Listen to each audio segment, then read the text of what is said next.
ভরসা রাখবেন রাজ্যের বিরোধী দলনেতাকে। 5 বার সাসপেন্ড করেছে বিধানসভায়, 1 বছর বাইরে রেখেছে, কিন্তু মাথা নত করিনি। মমতা ব্যানার্জিকে যতক্ষণ না প্রাক্তন করব ততক্ষণ পর্যন্ত আমাদের কারোর বিশ্রাম নেই। আমি একটু ফোনে অন্য একটা ফোন ঘাঁটছিলাম, আমি তো রোজই দেখি, তো আপনাদেরকে দেখালাম। হাসি পাচ্ছে, বেটার বুদ্ধি আছে, মানতে হবে, বুঝলেন। ওই যে বললো মমতা বন্দ্যোপাধ্যায়কে প্রাক্তন করবে বলেছে, কিন্তু তৃণমূলকে তো গদিতে সরাবে বেটা বলেনি। ছেলের বুদ্ধি আছে। আরে এমনি এমনি কি নন্দীগ্রামে 15 বছর ক্ষমতায় দেখে নন্দীগ্রামের মানুষকে মিথ্যা প্রতিশ্রুতি দিয়ে তার পরিবারকে দুধে ভাতে মানুষ করছে? বুদ্ধি না থাকলে হয় নাকি এগুলো? হ্যাঁ, এই দেখুন, আপনারা কি ভাবছেন?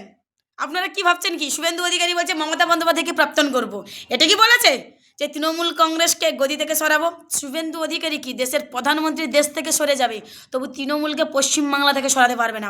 এটুকু বাজি এবং চ্যালেঞ্জ করে বলছি। আমাদের মতো তৃণমূল কংগ্রেসের কর্মীরা যারা যারা নিষ্ঠার জন্য ভালোবেসে দলটা করে, তারা নিজের প্রাণ দিয়ে হলেও তৃণমূল কংগ্রেসের পতাকায় মাটিতে তার ঝান্ডা পুঁতে রাখবে। গত এখনো 70 বছর। খুব শান্ত ছেলে, খুব ভদ্র ছেলে, বুঝলেন। সেই কারণে জন্য ওনাকে 5 বার সাসপেন্ড করা হয়েছে, বুঝলে, 1 বছর বাইরে রেখেছে। ভীষণ ভালো ছেলে, তো এত ভালো ছেলে যে ফ্রিতে যেখানে সেখানে বাঁদর নাচ দেখায়। আর পশ্চিমবাংলার মানুষ ফ্রিতে কোনো কিছু নিতে পছন্দ করে না, বুঝলেন। তাই এনার নাচটাও দেখবে কি করে।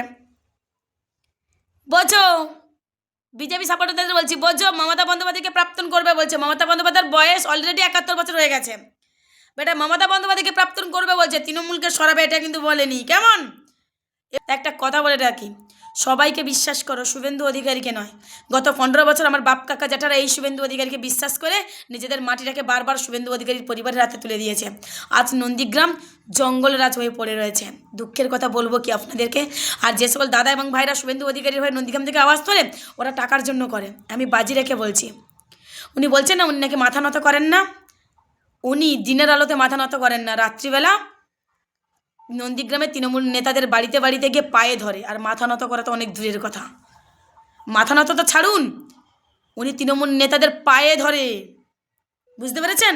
আমি তার সাথে নন্দীগ্রামবাসীকে একটা কথা বলে অনুরোধ করছি, শুভেন্দু অধিকারী যাই বোঝাক না কেন, দয়া করে, এতদিন তো শুভেন্দু অধিকারীর হাতে নন্দীগ্রামটাকে তুলে দিয়েছিলে, এবার শুভেন্দু অধিকারী ছাড়া অন্য কারোর হাতে তুলে দেখো।